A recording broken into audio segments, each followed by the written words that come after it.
Assalamualaikum warahmatullahi wabarakatuh. Waalaikumsalam warahmatullahi wabarakatuh. Oke, gimana nih kabarnya? Alhamdulillah baik Bu. Ini ya, ini pertemuan kita yang ketiga di materi dimensi 3. Oke, biar untuk keberkahan kita doa dulu seperti biasa. Jadi teman-teman, untuk belajar kita hari ini, marilah kita berdoa terlebih dahulu. Berdoa dimulai. Berdoa selesai. Amin. Amin ya. Kita absen dulu, walaupun apa adanya ini ya, karena udah seberapa ya yang hadir ya, tidak ada masalah ya, karena tadi banyak yang berhubungan dengan jaringan, itulah permasalahan kita. Oke, kita relax dulu, kita bernafas dengan kesadaran penuh. Oke, nah, terima kasih ya udah relax, udah enak belajar, karena kita belajar matematika perlu konsentrasi, ya kan? Halo anak ibu. Ya Bu. Tetap jaga kesehatan walaupun kita di masa pandemi seperti ini. Ya. Oke, juga dilengkapkan perlengkapan alat tulisnya. Udah ya? Udah beres semua kan, udah lengkap kan? Anak-anak ibu. Tolong juga di absen yang udah ibu bagi di link di Google Classroom dan di WA kalian. Oke ya?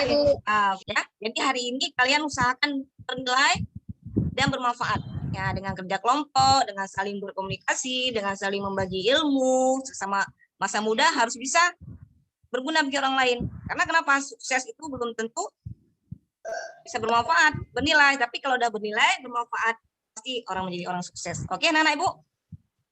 Semangat ya? Oke Bu. Coba kita sekarang, Ya. gimana hati kalian hari ini nih? Nah, jangan merah ya, jangan merengut ya. Nanti itu juga berproses pada belajar kita. Oke, tetap semangat. Oke, ini semangat ya, anak ibu. Oke. Ya. Sekarang ini belajar kita hari ini. Jarak titik ke bidang. Oke, itu tujuan belajar kita hari ini. Sudah jelas anak? Jelas ya? Jelas. Coba, ini persepsi nih. Ibu mau lihat ya. Siapa nih yang masih ingat tentang materi kita yang lalu? Okaria. Oke, silakan. Konsep dasar yang diperlukan dalam menentukan jarak adalah konsep teorema Pythagoras, yaitu kuadrat sisi miring sama dengan jumlah kuadrat sisi yang lainnya. Dan konsep rumus 2 segitiga yaitu 1/2 alas kali tinggi. Oke, ini terima kasih ya. Ibu kuatkan kembali bahwa jarak titik ke garis adalah merupakan benang merah yang saling berkaitan, yang perlu kalian pahami konsep awal yang perlu kita dapatkan atau kita miliki untuk kita masuk ke dalam jarak titik ke bidang. Oke. Karena kenapa? Kalau kita belajar masalah titik ke bidang, otomatis jarak titik ke garis itu sudah terpenuhi semua. Oke, hari ini kita puncaknya hari ini pertemuan kita ini. Oke, anak ibu, udah paham ya? Paham. Ini dia konsepnya. Ini bidang V. Kita anggap ada titik di sini. Karena titik dengan bidang ini nanti akan berbentuk sebuah garis. Sebuah garis itu dengan syarat dia harus tegak lurus karena dia proyeksi. Oke, sampai di sini ada yang mau ditanyakan nggak? Ibu, boleh bertanya, Bu? Ibu, kita kan lagi belajar titik ke bidang. Tapi kenapa sudah bahas garis tegak lurus bidang? Kenapa harus bahas garis, Bu?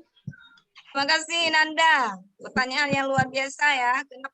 Sebelum Ibu jawab nih, ada yang mau bantu Ibu nggak jawab nih? Saya Bu. Ya, oke.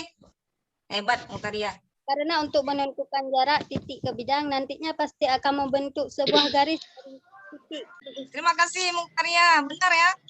Karena untuk berbicara masalah titik ke bidang, otomatis hubungan titik dengan bidang itu pasti dalam bentuk sebuah garis. Sudah paham, Nanda? Sudah, Bu. Ya. Sekarang coba kalian perhatikan kedua link video ini. Sebelum Ibu tunjuk siapa nih yang mau cerita nih? Ayo. Mutaria, boleh Bu? Oke, boleh. Untuk video yang pertama, menjelaskan tentang bagaimana menentukan jarak dari titik ke bidang dengan beberapa macam soal-soal dan penjelasannya. Untuk video yang kedua, ada video seorang anak perempuan yang sedang bermain dalam kemah mini dan sedang bermain-main dengan lampu mainan. Dari video kedua, banyak permasalahan yang bisa timbul dari pilihan kita tentang jarak, misalnya jarak titik puncak kemah ke lantai kemah, dan lain-lain. Terima kasih, Mutaria. Benar ya? Video ini ya persepsi bagi kalian nih. Biar dicas nih kepalanya. Ini ada masalah nih, ingin mencari jarak ujung puncak kemah dia ke mainan lampu mainan dia nih. Ayo siapa? Anak-anak Ibu. Boleh, Bu. Atau Putri sendiri. Siapa tuh? Aralia. Ayo coba. Ayo oke. Silakan. Langkah pertama kita gambar dulu, Limas. Kemudian kita temukan titik-titik yang diketahui dan yang ditanya. Nanti ada suku bantu yang kemudian dapat kita cari. Cara dengan teorema Pythagoras. Oke, pakai teorema Pythagoras. Ya. Terima kasih ya, Ara. Luar biasa, Ara. Berarti udah mulai paham terhadap konsep jarak itu sendiri. Sekarang dia lebih jelas. Coba kalian perhatikan contoh ini. Coba lihat gambar ini. Ayo semuanya.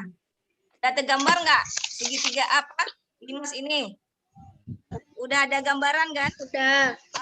Nanti ada dapat segitiga apa nanti yang kita dapat? Ya. Udah tergambar nggak? Ya, Bu. Segitiga siku-siku kan? Nanti Ya. dapat hasilnya jaraknya nanti 4/7. Ya, nanti dipelajari kembali ya, anak-anak Ibu. Ya, Bu. Coba sekarang ini kita masuk ke masalah 1. Ada permasalahan nih, permasalahan kontekstual kehidupan sehari-hari ya. Sambil dibaca, sambil dipahami. Dapat nggak kita cari jaraknya? Dapat, Bu. Oke, siapa yang bisa jelaskan nih? Ayo. Molinda, Bu. Oke, Molinda. Mungkin hampir sama dengan permasalahan Nasra tadi, Bu. Tetapi ini permasalahan Pak Harun dalam kubus, sedangkan permasalahan Pak Harun dalam kubus di mana kita dapat melukis kubus A, B, C, D, E, F, G, H ya di titik E. Dan di tengah-tengah lantai perpotongan 2 diagonal bidang di titik O. Misalnya kita nanti dapat buat kita hitung jaraknya dengan teorema Pythagoras. Ya, hampir sama ya dengan permasalahan Nafla, tapi beda dengan Pak Harun. Terima kasih ya. Karena ini udah kita masuk ke kegiatan inti nih. Karena kalian udah paham semua ini. Sekarang ini pembagian kelompoknya. Nampak kan kelompok-kelompok kalian? FPD juga udah Ibu share di Google Classroom dan di grup WA kelas. Udah kan? Udah dibuka semua kan? Udah. Ini permasalahan yang akan kita diskusi nanti. Ini permasalahan Pak Harun tadi. Ada 5 pertanyaan. Pertanyaan pertama, buatlah sketsanya. Kemudian kedua, apa unsur yang diketahui. Yang ketiga, apa hubungan unsur-unsurnya. Kemudian tuliskan caranya. Kemudian yang kelima, selesaikan permasalahan yang tepat. Ya. Ini yang akan kita bahas nanti ya. Ya, Mutaria ada masalah Mutaria di teman-temannya? Udah oke semua? Ada permasalahan di kelompoknya? Udah. Enggak ya? Udah oke permasalahan ini? Udah. Udah ya? Sekarang kelompok mana yang mau presentasi? Kelompok 4. Oke, kepada kelompok 4 kita persilakan. Baiklah, kami akan mempresentasikan hasil diskusi kami. Ada 5 pertanyaan pada masalah 1 yang mana telah kami rangkaikan ke 5 pertanyaan tersebut dalam satu jawaban. Yaitu titik H misalkan di tengah-tengah bidang lantai titik B. Maka perhatikan kubus BFH sehingga DP 1/2 DB 1/2 akar 4 berlaku rumus Pythagoras PD HDP. Jadi HP kuadrat sama dengan DP pangkat 2 tambah 2. Jadi jarak sisi ke lantai adalah 2/2 meter. Terima kasih. Oke, terima kasih ya. Oke, udah benar nih permasalahannya. Terima kasih. Kelompok mana yang mau bertanya? Ayo silakan. Kami dari kelompok 3 ingin bertanya, kenapa Anda menggunakan segitiga DPH bukan segitiga yang lainnya? Kemudian apa alasan Anda menggunakan rumus Pythagoras bukan rumus 2 segitiga? Ya, silakan dijawab. Terima kasih atas pertanyaannya. Baik, saya akan menjawab. Maka segitiga lantai karena titik H kami misalkan titik CCTV pada bidang alas. Kami rasa tidak ada masalahnya, semua terserah pada permasalahan pada soal tergambarkan jelas menurut kami. Kami menggunakan Pythagoras karena menurut kami lebih mudah ya, simple dan tidak perlu jalan yang panjang serta lebih akurat. Bagaimana, Bu Karya? Jelas Bu, paham. Terima kasih ya kepada kelompok 4 yang sudah presentasi pada hari ini. Kita beri aplaus. Ayo, semangat ya, tetap semangat. Yang lainnya juga kalian kumpulkan aja lewat Google Classroom atau di WA kalian nanti. Oke ya? Anak-anak Ibu? Oke Bu. Dari permasalahan kita ini, analisis dan evaluasinya. Ayo, siapa kira-kira yang bisa memberi gambaran untuk itu? Kami dari kelompok 4 ingin menganalisis permasalahan yang telah kita bahas dalam diskusi tadi ya. Bahwa dalam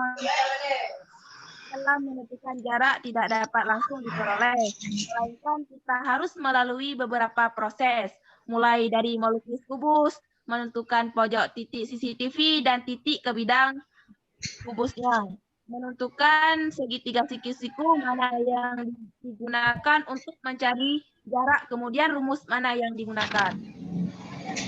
Oke, terima kasih. Evaluasinya seperti tadi ya. Kalian tetap mengerjakan yang di AKTP tadi. Apa nih kesimpulan yang bisa kita ambil di pertemuan kita kali ini? Jarak antara suatu titik dengan suatu bidang merupakan panjang luas garis yang menghubungkan tegak lurus titik tersebut dengan suatu bidang. Oke, mantap. Mantap Putri. Ibu kuatkan kembali. Ini kesimpulan kita hari ini. Nah, apa refleksi kita hari ini? Ayo. Kami sudah sangat mengerti tentang konsep jarak. Apakah jarak titik ke titik, jarak titik ke garis maupun jarak titik ke bidang. Alhamdulillah Bu juga sudah paham bagaimana langkah-langkah sistematis dalam mencari jarak dan sudah dapat menalar soal dan sudah dapat mengilustrasikan bangun ruang. Terima kasih ya Nanda, luar biasa ya refleksinya. Jangan lupa tugasnya tetap dikumpul. Ya. Berikutnya kita tidak lanjut materi. Seperti pesan Ibu tadi, kita uji kompetensi dulu. Kita habis bab. Oke? Apapun itu tetap happy, tetap semangat. Bagaimana hari ini? Di awal sampai di akhir tetap semangat kalian. Mungkin Anda sekalian ya tetap menjaga hubungan kalian, hablumillah ya, seperti hubungan jarak titik ke titik tadi, ke bidang, titik ke garis dan sebagainya. Oke? Baik, kita tutup doa kita. Berkas kita dengan mengucapkan alhamdulillah. Alhamdulillah rabbil alamin. Oke, terima kasih ya anak-anak Ibu sekalian ya. Luar biasa nih anak semua yang sangat luar biasa anak Ibu, sangat luar biasa. Ibu tetap jempol walaupun kejadian kita bermasalah dengan jaringan. Terima kasih ya. Ya. Oke, assalamualaikum warahmatullahi wabarakatuh. Waalaikumsalam warahmatullahi wabarakatuh.